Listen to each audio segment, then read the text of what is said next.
Sementara itu, Saudara, Badan Pusat Statistik melibatkan mitra statistik di daerah untuk mempercepat proses verifikasi lapangan terhadap lebih dari 11 juta peserta penerima bantuan iuran jaminan kesehatan nasional yang berstatus dinonaktifkan. Lalu bagaimana sinkronisasi antara data kemiskinan BPS dengan PBI BPJS Kesehatan? Kompas Bisnis langsung bertanya kepada Kepala BPS Amalia Adininggar Widyasanti. Bu Winnie, selamat pagi. Selamat pagi. Sehat, Bu? Alhamdulillah. Alhamdulillah. Ibu, pertanyaan pertama saya ini, bagaimana BPS memastikan akurasi dan juga pemutakhiran data penduduk miskin yang menjadi dasar penetapan PBI BPJS Kesehatan, Bu?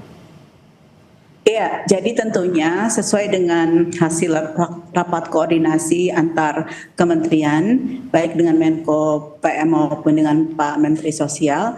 Jadi kami memang ditugaskan untuk melakukan ground check terhadap peserta PBI yang sempat dinonaktifkan.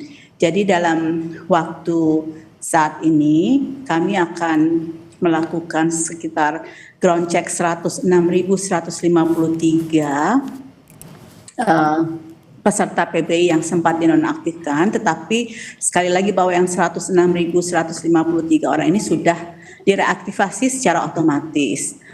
Kemudian proses ground check ini tentunya akan kami selesaikan sekitar dalam waktu 3 minggu, sehingga nanti di minggu kedua bulan Maret ini akan selesai. Dan BPS tentunya sekali lagi kita berperan untuk terus menyediakan data-data statistik yang berkualitas yang sehingga bisa meningkatkan ketajaman ataupun keakuratan dari kebijakan-kebijakan yang dilakukan oleh pemerintah. Dan BPS tentunya tidak menetapkan penerima PBI. BPS kan lembaga yang menentukan kebijakan penerima dari PBI. BPS adalah lembaga yang tugasnya menyediakan data statistik resmi yang dimanfaatkan untuk kebijakan-kebijakan yang akan dilakukan oleh kementerian lain. Oke, Bu Winnie, tadi disebutkan oleh Bu Winnie ini terkait juga menjamin keakuratan data begitu. Ini secara teknis komunikasi dengan mitra statistik daerah itu seperti apa, Bu?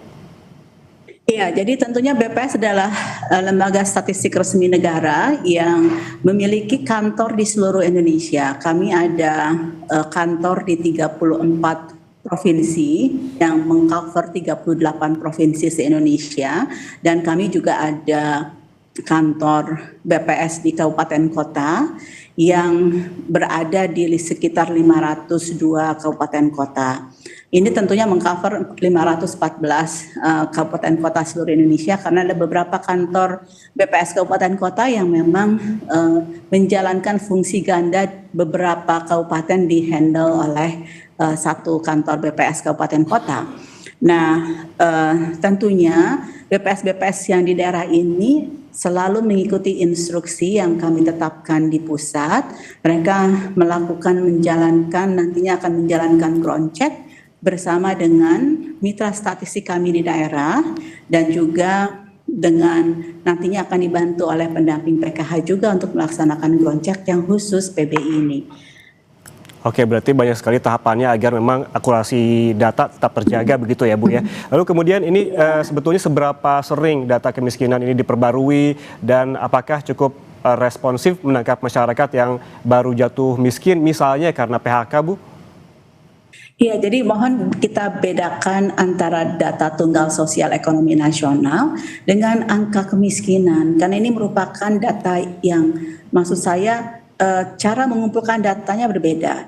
Kalau data tunggal sosial ekonomi nasional ini adalah database yang isinya betul-betul individu yang memiliki NIK seluruh Indonesia, sehingga detesan ini jumlahnya ada 289 juta berdasarkan versi yang terbaru di bulan Januari 2026. Dan di dalam data tunggal sosial ekonomi nasional ini sifatnya adalah ini database masyarakat Indonesia dengan NIK tunggal dan juga kartu keluarga tunggal. Sehingga jumlah kartu keluarga yang terdaftar di dalam DTSN saat ini betul-betul unik dan tunggal karena kami sudah rekonsiliasi dengan Dukcapil dan jumlahnya 95 juta. Tapi bedakan dengan angka kemiskinan. Untuk menghitung angka kemiskinan, ini yang kita sebut dengan statistik makro, di mana data kemiskinan atau angka kemiskinan ini kami hitung berdasarkan survei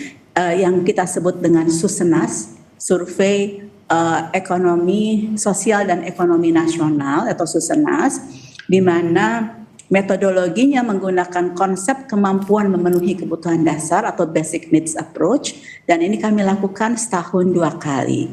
Nah, yang terakhir kami baru rilis adalah kondisi September 2025, di mana angka kemiskinannya yang kami rilis sekitar 8,25%, artinya sekitar 23,4 juta orang Indonesia masuk ke dalam kategori miskin. Berarti memang harus bisa dibedakan begitu ya Bu ya, di mana data tunggal dengan data kemiskinan tersebut.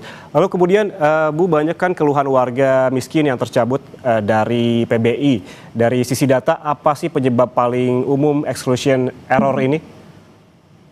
Ya, tentunya untuk mengurangi inclusion ataupun exclusion error, kami akan melakukan ground check tidak hanya 106.153 yang peserta PBI yang sempat dinonaktifkan dan itu disebut sebagai penderita penyakit katastrofik, tetapi kami juga langsung akan melakukan ground check terhadap sekitar 11 juta orang yang sempat dinonaktifkan PBI-nya, sehingga dengan demikian nanti datanya akan semakin lebih akurat. Nah, tentunya bagaimana penyebab dari inclusion? Apa yang disebut dengan tadi yang ditanyakan oleh Mas Yan ya, inclusion error. Inclusion error itu adalah orang yang seharusnya tidak berhak, tetapi malah ikut menerima. Sementara exclusion error adalah orang yang seharusnya berhak, tetapi tidak menerima. Nah, jadi tentunya dengan data yang semakin akurat, ini akan meminimalkan inclusion dan exclusion error. Dan kami sudah hitungannya juga Mas Yan, bahwa semakin kita sering melakukan ground check, inclusion error dan exclusion errornya ini akan semakin kecil.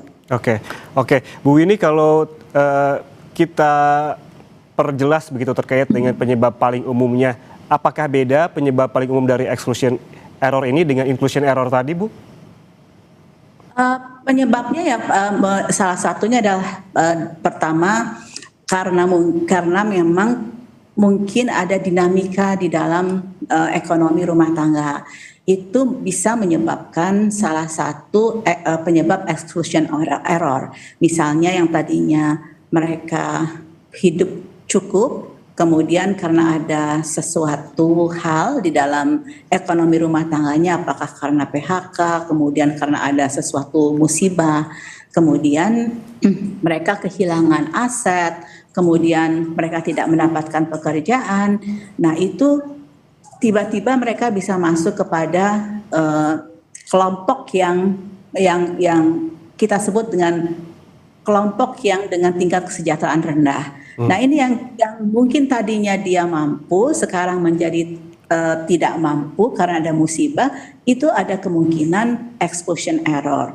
Memang sekali lagi bahwa data tunggal sosial ekonomi nasional ini atau DTSN memang data yang terkait dengan manusia yang memang setiap saat ini bisa berubah kondisinya. Kadang dalam hitungan menit ada yang meninggal, bahkan dalam hitungan detik ada yang lahir. Bahkan mungkin tiba-tiba mereka tidak memiliki pekerjaan atau tiba-tiba seperti di bencana Sumatera ada bencana sehingga menghilangkan semua aset rumah maupun kepemilikan lainnya. Nah, ini yang proses karena data manusia itu memang relatif dinamis, tentunya yang dilakukan oleh BPS adalah kita melakukan ground check sebelum kebijakan-kebijakan strategis dilakukan. Oke, datanya dinamis karena memang kondisi-kondisi yang berubah setiap waktunya begitu ya Bu ya. Kemudian juga ada pertanyaan yang mendasar yang bisa juga dijelaskan dan ingin diketahui oleh masyarakat. Apakah perbedaan data antara pusat dan juga daerah masih sering terjadi, Bu? Lalu bagaimana mekanisme sinkronisasinya? Tentunya karena BPS ini adalah lembaga vertikal, kalau data yang dikeluarkan oleh BPS secara official, kami pastikan ini datanya konsisten karena kami sudah rekonsiliasi antara BPS pusat dengan daerah. Kemungkinan data yang berbeda adalah kalau data tersebut dihasilkan oleh lembaga-lembaga lain atau dinas-dinas di daerah. Kita kan tentunya ini harus kita double check dulu ya, sumber datanya dari mana. Kalau sumber datanya memang itu statistik resmi yang dihasilkan oleh BPS, ini kami pastikan koheren datanya, baik di pusat maupun disagregasi terhadap daerah. Oke, baik. Apabila ada perbedaan, ini bisa jadi begitu dihasilkan oleh lembaga lain dan memang BPS juga melakukan double check agar datanya semakin akurat. Demikian ya, Bu. Terima kasih Kepala BPS Amalia Dininggar Widiasanti atas waktunya bersama kami di Kompas Bisnis. Sehat selalu, Bu. Sehat, terima kasih Mas Yan, terima kasih.